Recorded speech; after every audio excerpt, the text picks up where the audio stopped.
So I'm going to go through these really quickly. Don't get overwhelmed with stuff. I just put these up here so I don't lose track of my points. But 2016 and 27 audits were completed. I talk about the finances first because that's always what the drama conversation is by everybody.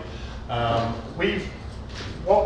problem with our finances has been property tax caps. And so since 2009, we've lost $106 million that all the other mayors would have had, but I haven't had over the period of time because tax caps now. You don't pay as much in property taxes. And so we went through a period of time there where we were losing more every year. We could never catch up. You know, through attrition, we've had some layoffs. We've done some things to manage it, but when you're losing $11 million a year out of a $28 million budget, that's pretty significant. So we had to fight our way through that. So in 15 was kind of our worst year. And so our 16 and 17 audits were completed, no problems found by the state of Indiana, and they took away our going concern note from 2015. They felt like we were trending in the wrong direction, so they put you on this list as being a going concern. So that's been removed, it's gone. That takes us back to 2015. We've had 4 straight years of balanced budgets. First time the city's had a balanced budget in about 40 years, but the deal was we always had reserves. There was always plenty of money, so they could overspend the budget every year. Didn't matter, but when we started losing $11 million a year, you couldn't do that anymore. We have 82 total funds in the city. 76 of them have a positive balance at the end of last year. 4 of those are federal grants, so they're always negative. They're just, you pay ahead and they reimburse you. The other 2 are the golf courses, and I'll talk about those in a minute. We ended the general fund ended the year with $1 million balance in it. Back in 2015, it was negative 8.9 million, 16 negative 8.2, positive 1.2 in 17, and then about $1 million. We're not done auditing yet for the end of the year. And then our budget's been passed by the city council the last 3 years unanimously. Sometimes you'll hear people say, well, you know, city council fights with the mayor. Yeah, some of them do, but it's political reasons. That's okay. But they've passed the last 3 budgets unanimously. So there's no conflict with this. They know it's a good budget. New revenue for 2019. So some things have changed. We balanced the budget, but when we built our budget for 2019, I've not included these new revenues.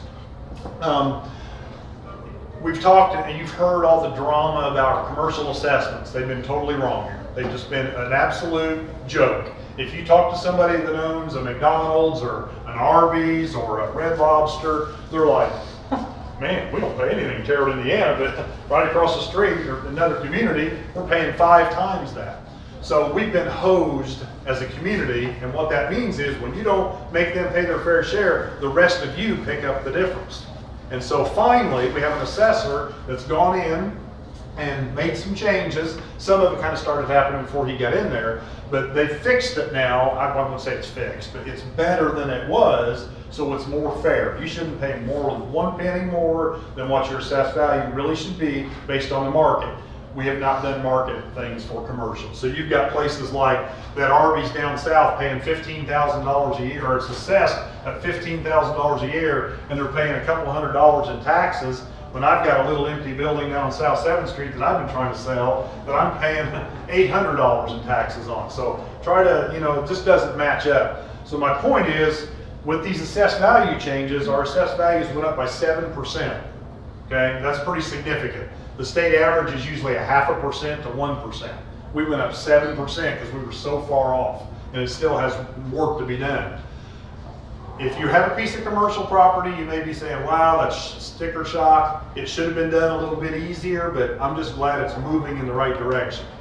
And then the local option income tax, you know, the county with the jail and all that, our portion of that's about $2 million. The county's going to take in about $12 million of new money a year. We get about $2 million of that in the local option income tax that goes to public safety. It has to be spent on police and fire.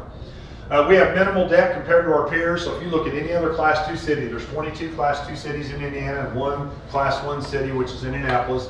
We have less debt than all of them. And so even though we have a lot of debt, and I'll talk about that in a second too, we have the least amount of debt outside of wastewater than any of those other people. And so we don't have a lot of debt. I mean, we just don't. And that's another misnomer that's out there a lot.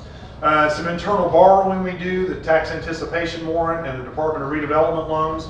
that's internal borrowing, and then we're going to the bank and borrowing money as an advance on our taxes. You know, we get paid twice a year. Get a huge paycheck in June, get a huge paycheck in December when people pay their property taxes. Get a few other things that come in each month, but that's kind of how we get our money. So we have to survive 6 months at a time when we get big $10, $12 million checks. So we borrow money to help us through those tough times. I don't want to delay projects or not be able to, you know, pay bills, all those kind of things. You got to kind of keep things moving. So we've done some internal borrowing. And about 3 years ago, we had borrowed up to $9 million. Was kind of, we hit that at one point in time. It's only for a few months, but we were at $9 million.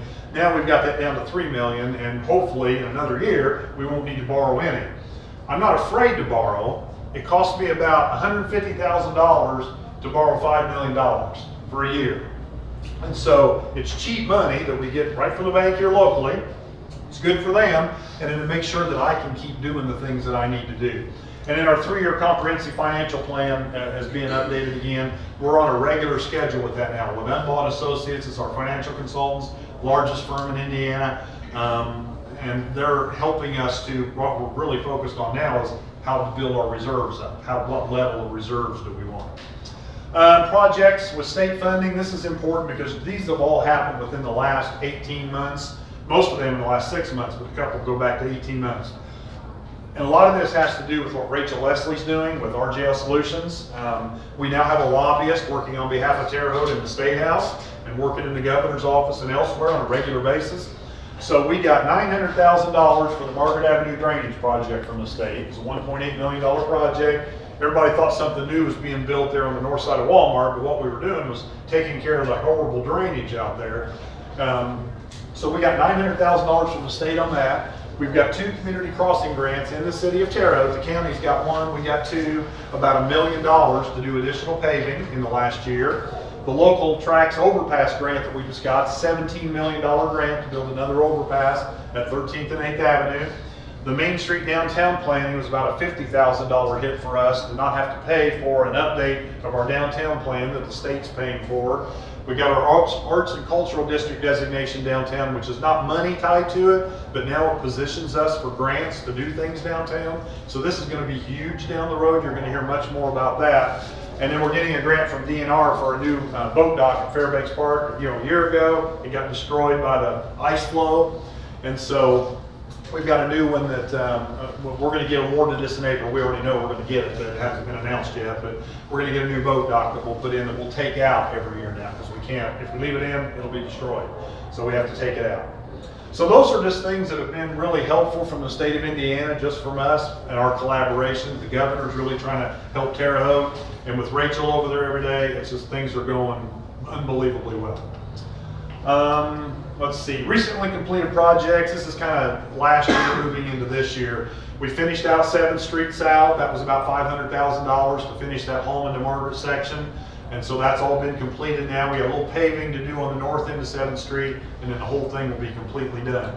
Margaret Avenue overpass, it's open, it's not finished. I still get people calling up saying, why'd you put speed bumps in on that, Mayor? It's not a speed bump. The final coat of asphalt is not on it. We ran out of time, and the contractor doesn't have to be done until July of this year. And so they pulled off for the winter. They'll come back in the spring. We'll put the final top coat of asphalt on it, make it all nice and smooth, and then paint the lanes on there. There's 3 lanes on either side of the overpass. There's a turn lane in the middle. We're going to be putting lighting in and some additional guardrail extensions. There's just work to be done. So it's not finished. It's never intended to be finished at that point. I just wanted to get it open. We could have left it closed all winter, and you had to deal with the bumps, but why not open it? So that's what we did. The First Street Boulevard we completed this past fall, put in some left turn lanes and planted some trees. We got another section that needs trees planted in it, so we're working with Trees Incorporated to do a project with them to finish that out.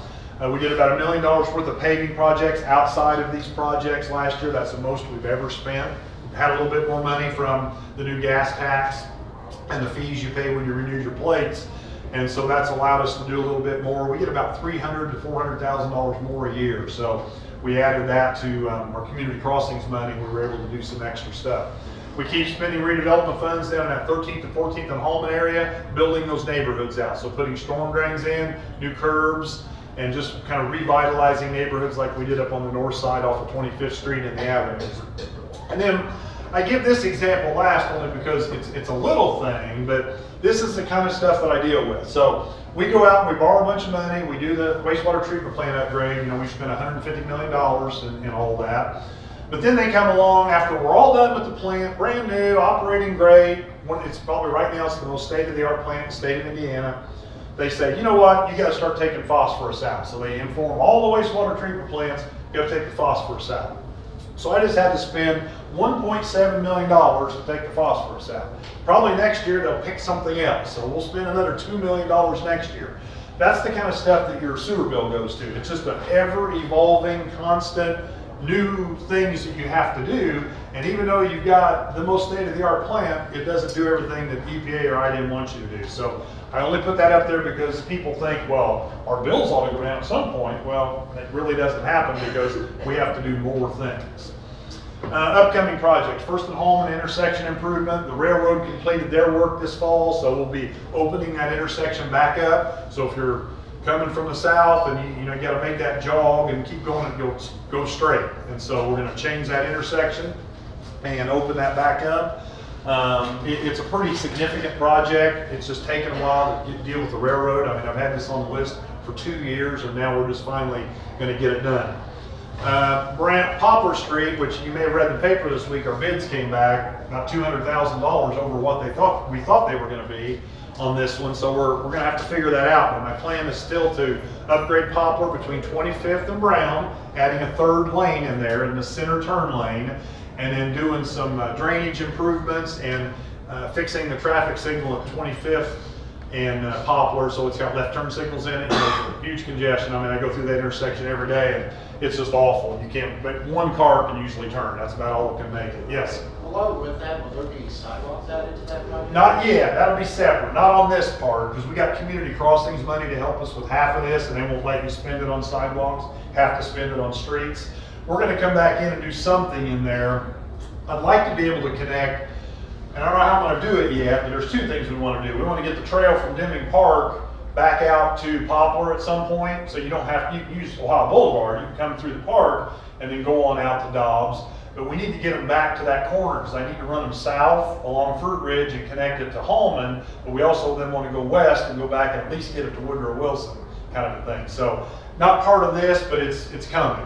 Different money. Lafayette Avenue up north, we bid that one this year and it came in $800,000 over budget. And so NDOT's bidding that one for us because we're using some state and federal money with our match. So we're going to rebid that again this year, and hopefully we can make that happen. That's a major upgrade from Fort Harrison to Hawthorne. And that's putting in a sidewalk, drainage, I mean, that the third lane, it's that, fast food stretch. It's just a disaster up there. And the county will be doing an upgrade from Hawthorne all the way to New 41. So they'll take it all the way up as a separate project that they're doing. Continue to do a phase 3 in that Holman, 13th and 14th Holman, as I mentioned a while ago. We finished phase 2 last year, now we're doing phase 3 this year. And then in our long-term control plan, once again, this is where your sewer bills, why your sewer bills went up, what you're paying for. This year we're doing about $60 million worth of work. We have to replace the main lift, which we have one main lift station down on the south end on the old IP property that we bought from IP. And it opened up in 1961, and it's worn out. It's just done. It sucks pulls all the waste through the pipe and gets it down to the plant. So everything goes that way. Well, this thing is just ancient, and I mean, it's awful. So we have to replace that. That's about $25 million just to replace that pump. And then a high rate treatment facility, we had put phase 1 in a couple of years ago, but now we're putting in phase 2. So what happens, like right now, is what's happening as we speak with all this rain. Instead of dumping the water directly into the river like we do, we have overflows. When the pipes fill up, the plant can't keep up, then it goes into the river. So now we send it to this high rate treatment facility, it spins it, takes out all the solids, and then it hits it with UV, and then puts it back into the river, so it's a lot cleaner than it would have been if it just went into the river. So that's about a $20 million project. So it allows you to still put it into the river without treating it, but you are treating it, it's just not the full-blown treatment. And then we're going to do a green project, and right now it looks like it's going to be the City Hall campus. We are in violation of the city code to City Hall because all the water that comes off the courthouse and the jail and City Hall goes into the parking lot, then it goes into the sewer system. It's not supposed to do that. It's supposed to go into the stormwater system. And so we've got to get in compliance, but we're going to be able to use some of these dollars. The state's going to allow us to spend that on part of the Turn to the River project that you've heard about through the center of the campus that some private money's coming in for, but we're going to be able to do our part of this and completely redo that whole parking lot and do it right. And so it'll look good. We'll have some secure areas for parking. No matter what you hear, there's not room to put the new jail on City Hall parking lot without building a parking garage. It's not possible. And so I know that keeps floating around out there, but to put a jail there, put a mental health facility that's going to be added to the jail in a separate building, and what our needs are there. So this project has been on the drawing board long before people started talking again about putting the jail there. But we're moving forward with these projects. We're going to do the Turn to the River, and we're going to do that project to put us in compliance with the law.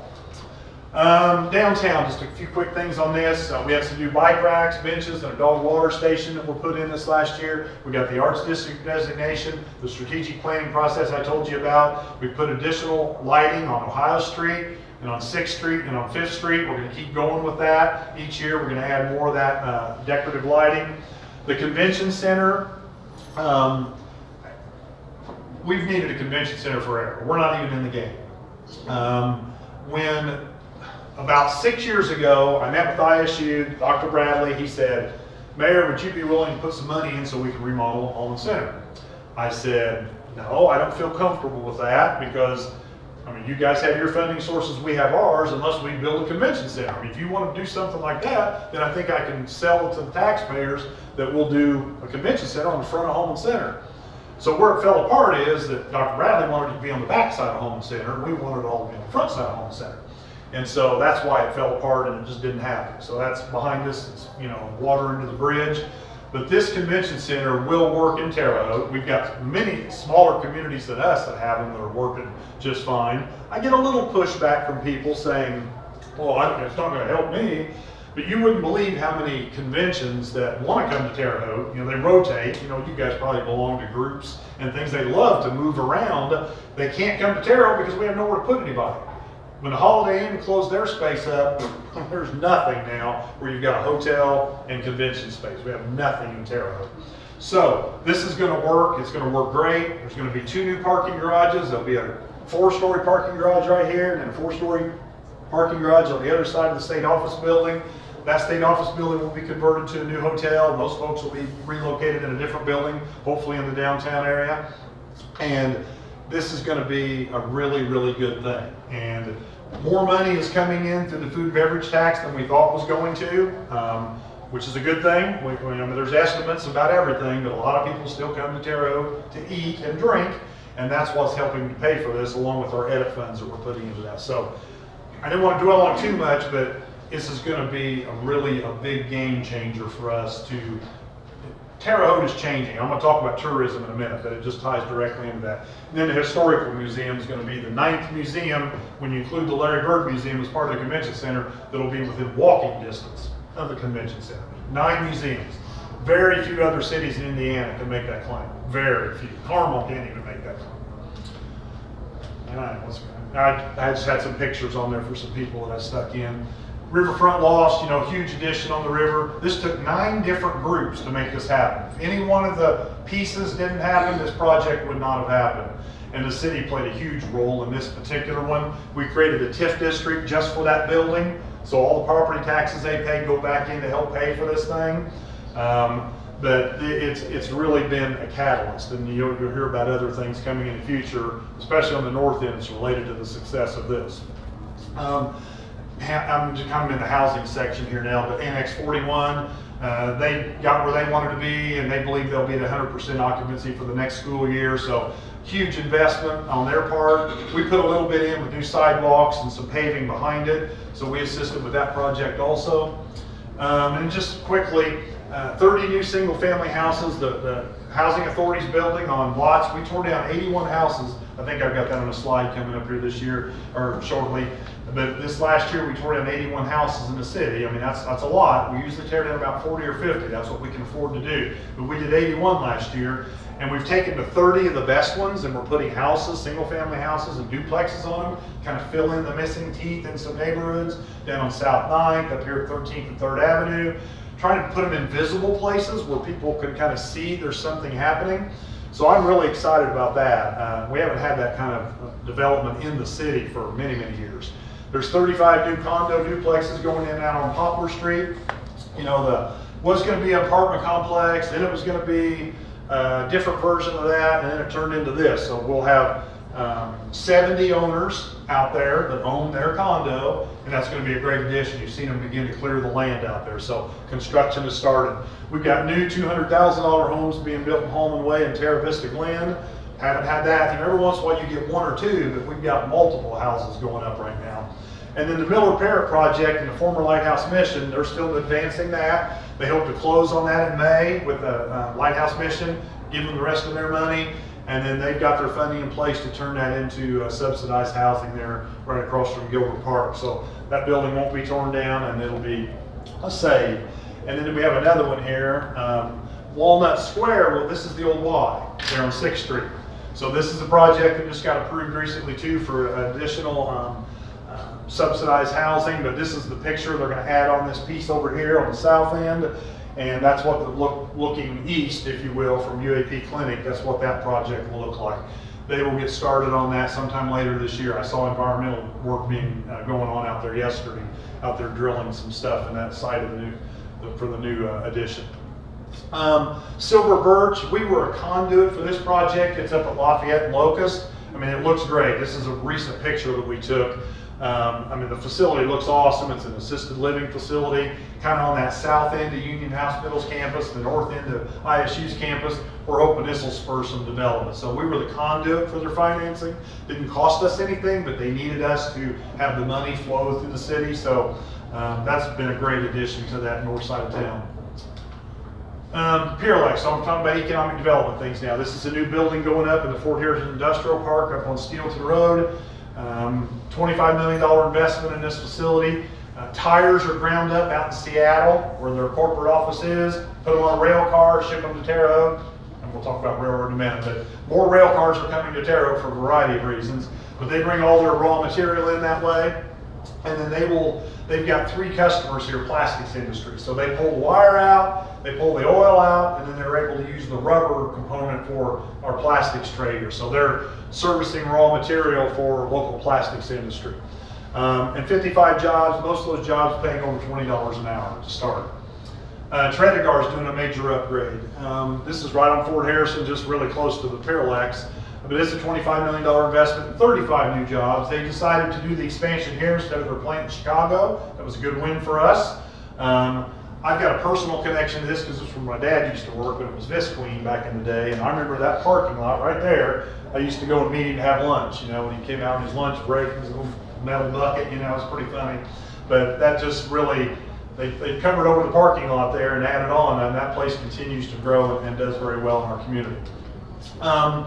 GATX Corporation, that's the railroad repair car company. We're Maple Avenue, right by Terre Haute North. You see all those rail cars sitting to the east over there? That's GATX. They are the 2nd largest rail repair company in the United States, and they're doing a $35 million expansion and adding 50 jobs. Most of those jobs are welders and painters. Pay very well, $50,000, $60,000 a year jobs. They haven't started. Their board's still kind of working through some things. They put one new building up, but soon more rail cars will come to Terre Haute. They'll be dropped off. They rehabilitate them. So they fix them, whatever they need to do, repaint them, those kind of things, and then send them back to the railroad company. Select Genetics, the largest turkey hatchery in the world. So I shouldn't say hatchery, they grow the turkey. So the eggs come there, they're hatched only. They don't grow them. They actually the eggs are hatched and they immediately put them on a truck and send them back out on the farm. So the eggs are laid, brought here, and then they're put back out to the farm. It's really kind of an interesting thing. But it's the largest plant in the world doing that. I mean, we're talking about millions of turkeys a year. It's all automated. If any of you have been down there to see that or not, it's pretty cool. I didn't know that turkey moms, they turn the egg every 30 minutes. So when their egg's in the nest, they move it. So they don't stick to the side of the egg, I guess. I don't know if that applies to other kind of birds that lay eggs, but I did not know that. And so they got these giant racks that are full of eggs, and every 30 minutes they're automatically turned. And so that's why there's not a lot of jobs. I mean, 120 is a lot, but you're talking about millions of turkeys are coming through this thing. And it's huge. And so they built that new plant in the industrial park, and they are up and operating and adding more people all the time. Saturn Pet Care was a recent announcement. They're moving into the old Exuber building that Pfizer had. And this is their first project in the United States. This will be their German company. And they intend to do more things here over time. The governor came here for our announcement recently, and they made little dog food cans with his dog's picture on. I don't know if you guys saw that in the paper. Pretty smart, sucking up to the governor. But he made this deal happen because he made the final phone call to him, and he got him to come to Terre Haute. So once again, finding ways to do things for our community. Hearthside Foods, see, Saturn Pet Care was supposed to buy the Kellogg plant in Sealyville, but they couldn't come to an agreement. Their attorneys just ended up not being very friendly with each other, and it fell apart. So now Hearthside Foods has come in, and they bought that plant in Sealyville, and so they've got 39 other bakeries in the Midwest, and so they make all kinds of stuff. And they're going to do a $25 million investment out there and create 120 jobs. So that was came out of the blue, not really sure. We weren't working on that one. It just kind of landed in our lap. CSN has been acquired by Steel Dynamics, so that's a steel plant down at the industrial park. Steel Dynamics is a very large corporation. They paid $400 million in cash for this plant here in Terre Haute, and they intend to bring another line here. So right now we haven't seen those changes yet, but there's going to be another line brought in that will increase jobs, and they're going to be doing an investment down there. Defense development, I don't have a lot to report on that right now, but once again, this is the governor's initiative. He wants Indiana to be in that defense development realm. All of our surrounding states get a lot more defense dollars than we do, which is kind of weird because we've never focused on that. Well, he's focusing on it. He wants to beat some of these other states. And so the defense budget is growing, and so we want a piece of that action. He's working on something for Terre Haute and working on something for Grissom.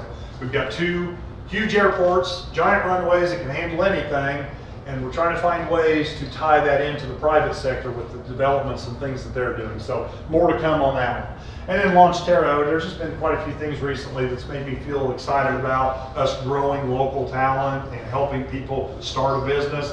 You're going to see some things here that'll be in there and outside of there that are related to that, that's really going to help some local folks. Tourism, so I want to hit this slide for a second. David Patterson, he's been doing this job for 25 years as our Convention Tourism Bureau Director, and he tells me over and over again that you just don't understand the impact of tourism in Terre Haute. I said, well, I believe you. None of us think that way, that people come to Terre Haute for tourism-related things. Yeah, they come for the Covered Bridge Festival and a variety of other things, but this is huge. There's 3,400 jobs that are directly supported through tourism. So hotel, he's got all the data to back this up. The innkeeper's tax has grown for 24 straight years. Yeah, they raised the innkeeper's tax recently, but it's been going up because every time we build a new hotel, they're doing just fine. They're doing absolutely great in this environment. You got things like the air show this year that kind of helped get us to the $40 million number because it was a big deal. But the Shy Diesel's huge, whether you like it or you don't like it, it's a big deal. Brings 20,000 people in for a couple of days. The festivals and everything else. But you kind of look at the big picture, and I put the Rex on there because Bruce made me put it on there.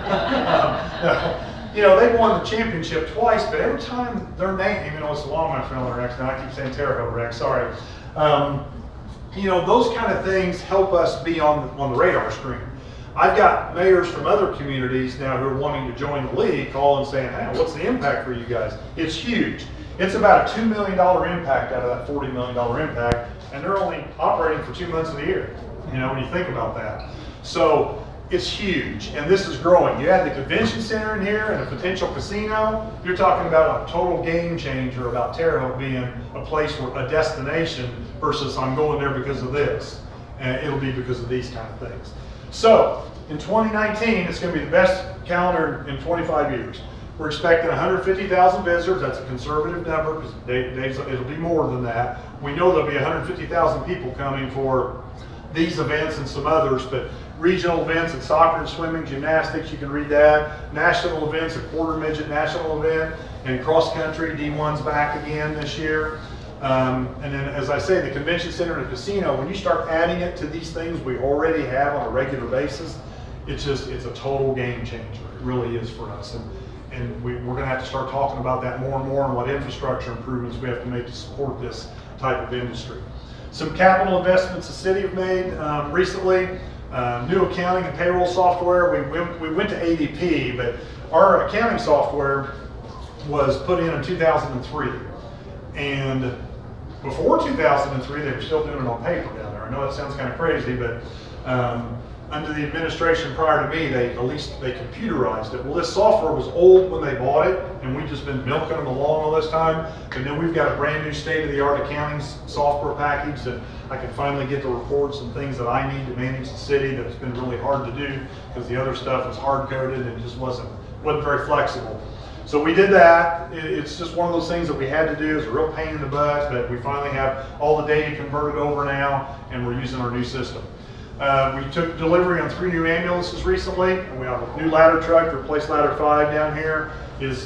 Actually, it's being built right now. It's almost finished. And the National Fire Show is in Indianapolis this year, so their national convention.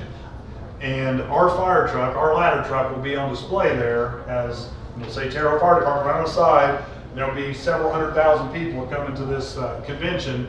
It's a week-long convention. It's not one of those couple of day things. It's week-long. And so it'll be here in April. As soon as that show's over, they'll be delivering that truck to us.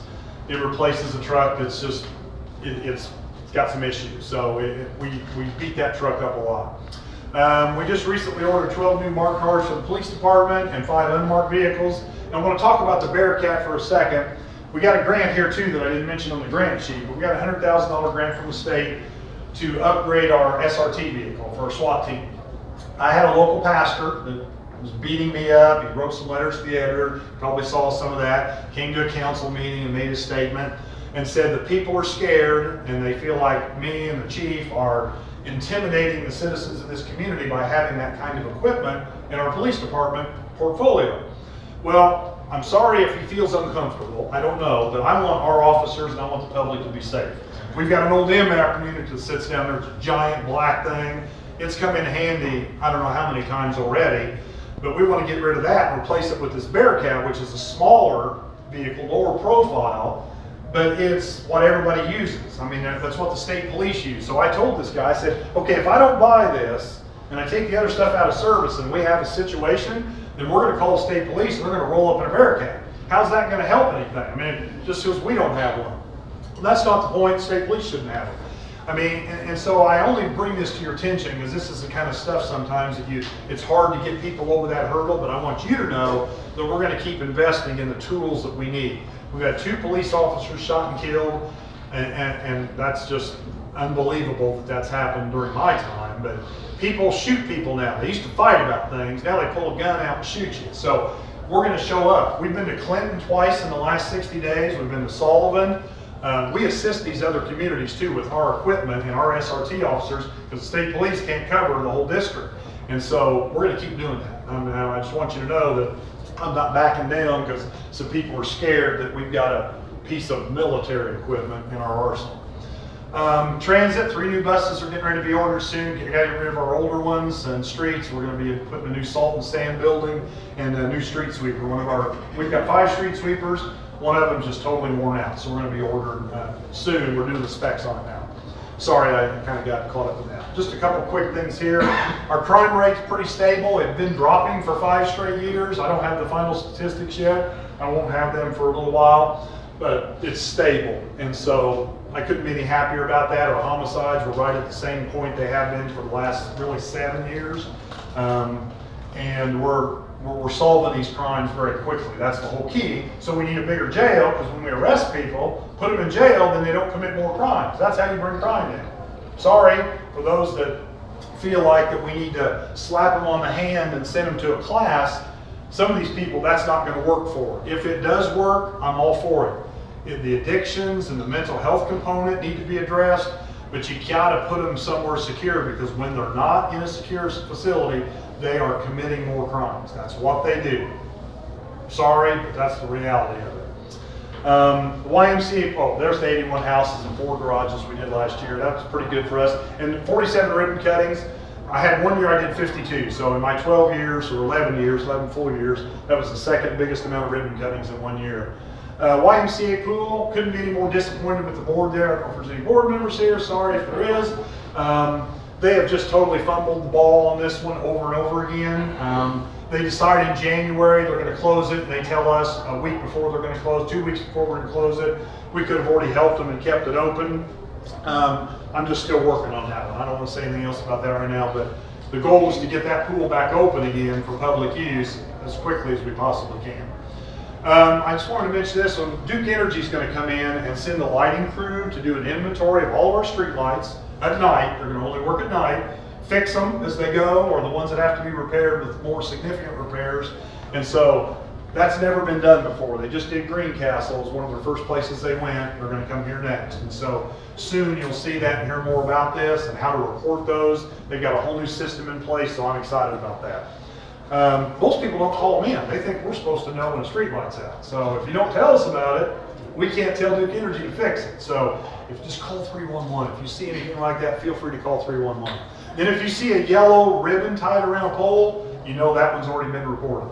Give you a heads up. You guys are the only ones that know that. City Hall update. We're going to have to upgrade City Hall. It's old, 1935. Still has window air conditioners. The boiler system's aging.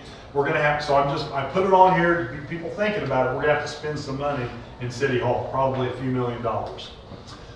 So here's some key initiatives going on right now from a legislative perspective. The casino. So why are we doing on time here? Okay. And when you guys have to get up and go, feel free to do that. So I got to the State House yesterday at 1 o'clock and I left at 5:30. And I spoke for 3 minutes in all that. That's just the way it works, but it was all good. You know, we are on the map over there. These legislators know about Terre Haute. They're trying to help make something happen. This casino license, whether you like casinos or not, that's not the debate here. And I just met with a pastor a few minutes ago before I came here, so I'm kind of wound up on this one. And he was telling me how I'm a bad Christian and all this kind of stuff. You know, my take on the casino is it's an economic development thing. So if you don't want casinos, don't go gambling. I mean, I know there's addictions associated with it. I get all that. But this is going to be huge. So we have an opportunity here to move a license. Hopefully you've all been following this. That license is going to go somewhere. It's leaving Gary and it's going somewhere in the state of Indiana. Why not Terre Haute? It's going to be 300 to 400 jobs, probably about 500 construction jobs temporarily and 300 to 400 full-time jobs.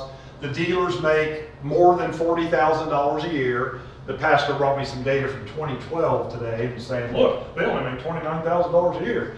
But, you know, it's data. We know what our local people, Greg Gibson and Rod Ratcliffe, are going to invest in this. It's going to be a $150 million project, and it's going to provide lots of revenue back to us to do some really cool things. So I'll only harp on this for another second. Why not Terre Haute? We got it through yesterday. That's step one. The next step is the Appropriations Committee in the Senate. Then it has to go to the full Senate. Then it has to go to the House Committee. Then the full House. And then it's got to go to the governor. So we got several more steps to go. But I'm encouraged. And we are on the map, as I said, about Terre Haute and wanting to do something for Terre Haute. I like the idea and everything. I saw the article today that was saying $3 or $6 million will be going down south as a result of that. Yeah. What's your thought? Well, I hate that, but you know, all this is well, if we're going to lose money, you got to do something to make it up. Now, all these casinos play that game, and so the $3 million that's going to go to French Lick was always going to be there, and it really doesn't go to French Lick. It goes to the DNR, and then they use that money to take care of those 2 hotels. Historic hotels.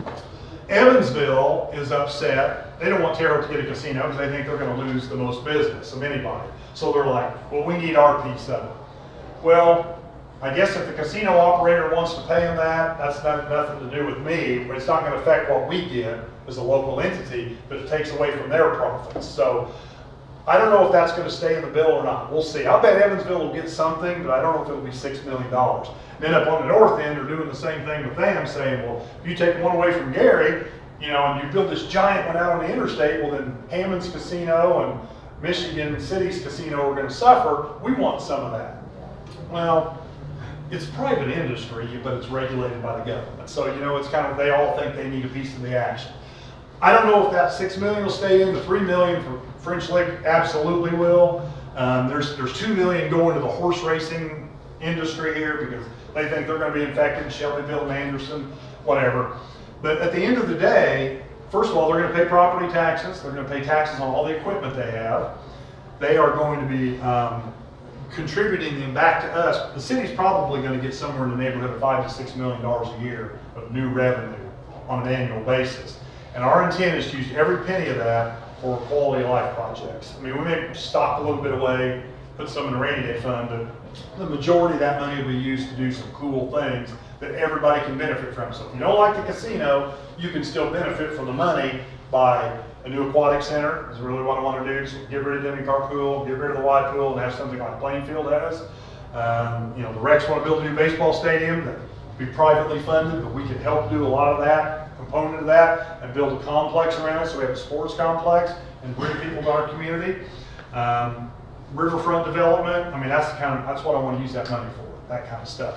And there's some other things I can't reveal right now, but it'll be part of our. Because remember, this has to be voted on by the public. This will be done by a referendum. Once we go through this whole process, then everybody in Vigo County will go to the ballot box and say, yay or nay. I'm just trying to position us to have this opportunity. Any questions about the casino? That's a hot topic right now. No, okay, so you're either good or bad with it, and it's whatever the mayor says doesn't matter. That's fine. I'm not going to talk about investment as I was really talking to the chamber, kind of really focus that on the lobbying efforts and some things, but there's some opportunities there that the legislature's wanting to do, but they're wanting to increase taxes to do it. And so, and these are Republicans over there, but I don't want to talk about that. I don't want to raise any more time. I don't even want to be in that conversation that we're raising anything else right now. Maybe 5 years from now we can visit something like that, but that's really a hot topic for communities that don't have a food and beverage tax or local option income tax like we do. But with the jail, we need to stay away from this. I mentioned business personal property tax reduction. I would hate that to happen to the city if they eliminate business personal property tax. So if you own a business and you're paying for your equipment, it's great for your business, you don't have to pay it, but it'd be a $5 million loss a year to us on top of our tax caps. Well, we can't absorb that. I just can't. Even if we got the new casino money, I guess that'd be a wash, but then I'd have to use every penny of that just to keep the city afloat. We need them not to do that or do it in some incremental thing.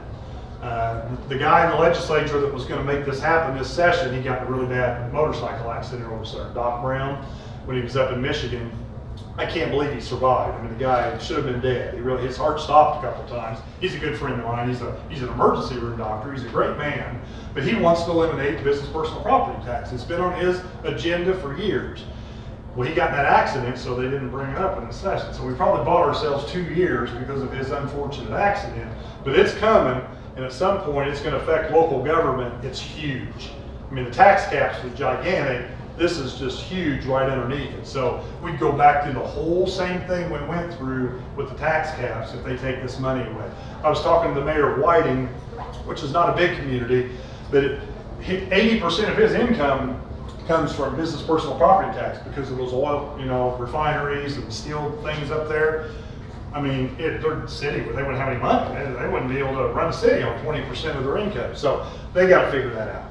Convention center, I already talked about. Police station we're going to build. We're working on the financing right now. We will start construction on a new police station behind the existing police station this year.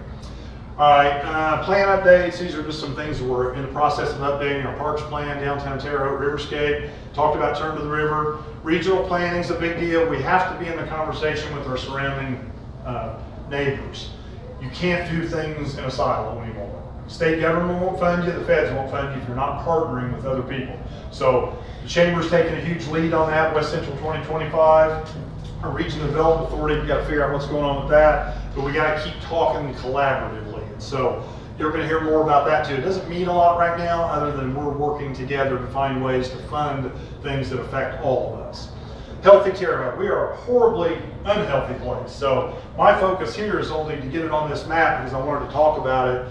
We're getting ready to go through a planning process here to see we have got to do something about our health. We're like 92 out of 92 counties in the worst health. horrid. I mean, we can't get any worse, so we only have up to go. I don't know what the answer to that is. We got to figure out a way to become a more healthy community because it's costing businesses a lot of money. Are we one of the older counties also? Not necessarily. We are in that, probably that third of older, yes, but not anything. There's places that are worse off and they're a bit healthier than we are.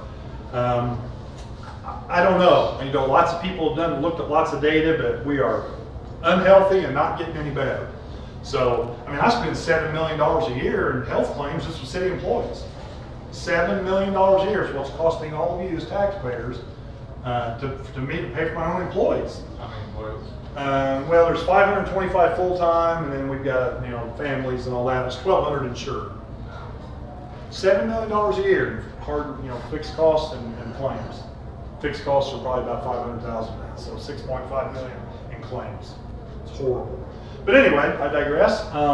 Ray Park, we're working on some things down there with some private money, and Rachel Leslie's working with that group to see if they can get some grants. We really want to turn Ray Park into more of a park and not just a golf course and tennis courts. I'd like to put a trail around it. We're going to rehabilitate the building down there and put a playground in, do some things to really turn it into more of a southern destination for the city. I'm almost done here. So community planning was I was talking about a while ago. We're getting ready to kick that off. A couple things we really want to do. We don't want to reinvent the wheel, so we got Terre Haute Tomorrow planned. We just got to kind of get everybody on the same page with a vision. We've got to increase household incomes. You know, the state average is like 50,000, and we're like 36,000. So we're way out of the game there. Infrastructure. We got to think about how to fund these big projects down the road. Like, you know, the Margaret Avenue overpass is 15 million. This overpass at 13th 8th Avenue has 17 million. I mean, we've got other big things we need to do, but you know, you only have so much money. So we got to figure out a way to make sure we're funding these things, the big stuff, as we move forward. It's got to be part of this plan. Workforce development is key. We've got 1,600 jobs open right now in this 4 or 5 county area. And most of them need some level of technical skill. Not a lot, don't have to have a degree, just some, and if you can't fill it. Either people don't want to do that, or they're living off the government, or they're sick, or they're on opiates. I don't know what their story is, but they don't want to work. And so we can't get into this trap where we're bringing these new businesses and then the pool's not big enough to pick good employees from. So the governor's going to be rolling out something. He's going to make an announcement in Terre Haute, actually, of a program he's rolling out here very soon. They haven't announced the date, but it's coming. And then quality of life projects that I talked about. It's all about quality of life. That's our next phase of this. We've got to do things to keep people in Terre Haute. So these are the 4 focus areas for me. Just so I reiterate this over and over again. I got to make sure that the city's delivering good customer service, and I don't want it just to be the city. It needs to be every business. We all need to deliver good customer service. We got to find a way to serve the people that are here or to come to our community so we can keep building and make Terre Haute a better place. We got to maintain and build infrastructure. We have been doing that, but we have a long way to go. Still need more sidewalks, need more streets paved. You know, they're falling apart. Asphalt doesn't last near as long as it used to. It's just not as good as it used to be. So we've just got to keep investing in infrastructure. That's a real key thing that a lot of these businesses and other people look at. Is it easy to get around? Am I hitting potholes or am I driving on a smooth street? Sometimes those are the decision-making check marks on the box. We got to continue to cultivate a diverse economy, which we were pretty diverse here. We're fortunate with that. The casino just adds to this. You know, I try to get people to understand, once again, you don't have to go there, but the people who are going to be working there are going to have a stable job, making good money with benefits. There's nothing wrong with that. And I've just got to get people to know that that's just this whole tourism thing, and the convention center is the diversification of our economy. Yes?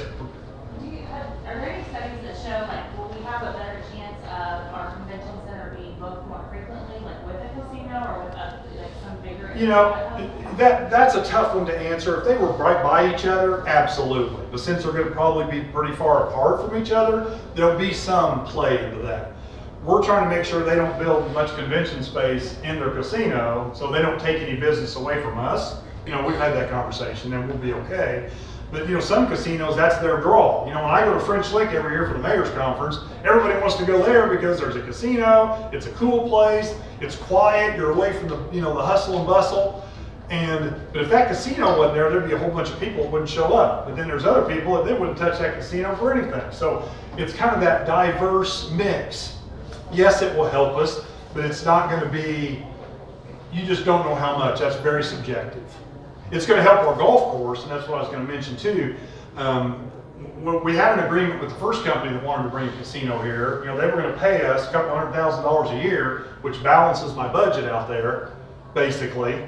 And then they can use the golf course all they want. You know, some of these people are going to come here, stay for a weekend, are going to go play golf. Well, some of these people that come to the convention center, you know, the little bus will come from the casino and it'll pick them up here and it'll take them out there and bring them back here. All that has to work together. But I don't know real numbers because it's very subjective. Long answer for a good question. And then quality of life. I just can't say this enough. We have got so many assets that people just kind of don't even think about, and we got to keep building those assets. We've got to find a way to be different than Bloomington or Lafayette or whatever. They're doing the same thing, but you got to find a way to make yourself stand out. They go through the check boxes on the list, and when they get down to the end, a lot of times these plant managers or these board members or these consultants, they come and they visit your community, they look around, is it clean? Are the streets paved? Do they have low crime? Do they have things to do on the weekend for our employees? And if you don't do that, it ain't gonna happen because there's too much competition out there. So our focus is quality of life things. That's the next phase of what I want to do. And if we get the casino, we'll be able to make those things happen. So I blasted through that. Not bad. Questions? Anything at all? Now's your time to beat up the mayor. I mean, nothing is a bad question, stupid question. Fire away. Now's the time before you go back to your respective places of employment. Okay, I'll work around it. What is the city doing to help with our homeless population? You know, I've been attending the Homeless Coalition meetings recently. I've been to the last two, and I'll be going to the one this month. You know, we've got plenty of not-for-profits here that are doing things, but it appears to me that they're not all working together on that. Everyone's in a little silo, and I get it, but we got to find a way to, there's plenty of capacity. I mean, the Lighthouse Mission is only half full. So the other day, they could have taken 60 or 70 people down there, okay? They didn't have to go to Reach, and they were put mentally ill people 6 inches from each other, put 19 people in a room smaller than this, and you know, that's not good. That's not the answer to that question. So there's several things going on that front behind the scenes. We think emergency management needs to do a job so that they've already got the cots and all that. So when we have those extreme weather things, we can deal with that. And then the ongoing year-long situation, you know, some of these people don't want any help, okay? I'm not gonna be able to help them. Some of them just need a temporary hand. We've got to make sure there's more case management out there, finding these people, developing a relationship with them to get them to feel comfortable and safe with somebody, and then seeing if we can help get them plugged in somewhere. We're doing great with veterans that are homeless, but it's these other people that seem to be falling through the cracks. Was one over there somewhere? Or yes. You had talked about there's still several steps to move forward before it comes to a vote to our community for the casino. What kind of timeline is that? Okay, so what will happen here is next week it'll go to the Appropriations Committee, and then within the next 2 weeks it'll go to the full Senate. Then it'll go over to the House side, so by April we'll know if it made it through all that or not. Then it'll go to the governor's desk, and he'll sit on it for a month or so probably. I don't know. This one's pretty high intensity, but we'll see. He'll probably do teacher pay and all that stuff first, so it'll probably sit on his desk for a while. And then it has to be a referendum of everybody in the county. So this is a municipal election here. If this would have been a countywide election, it'd have been on the ballot this fall if it made it through that. But it won't, because it's going to have to be next May, because that's the next countywide election. Unless somebody wants to pay for a special election, which would probably cost $300,000 or $400,000, and I don't think they'll do that. We'll see. I'm not paying for it, but they maybe the casino won't pay for it. I don't know. So I think we'll probably, if we get it through there, I think it'll pass locally. I'm pretty certain it will. It may be 51-49, but I think it'll pass. And then I would say construction would start immediately. So next summer, I mean, they'll be geared up and ready to go. It'll be a political campaign. I mean, it'll be that kind of a thing. You'll have to sell this to people, and we're going to roll out all the things that we're going to spend the money on and make sure people know it's not just going to beef up budgets, it's to go do some cool things. And we'll see where it takes it. If they say no, that's fine. We gave it our best shot. either you're all, I get the deer in the headlights look right now, so are you kind of like, had enough of the mayor? Well, We'll I want talk you to- I more, want but you I'd love hit to it. help you in a lot of topics. We'll talk more about the leadership events. Yep. And even the health thing.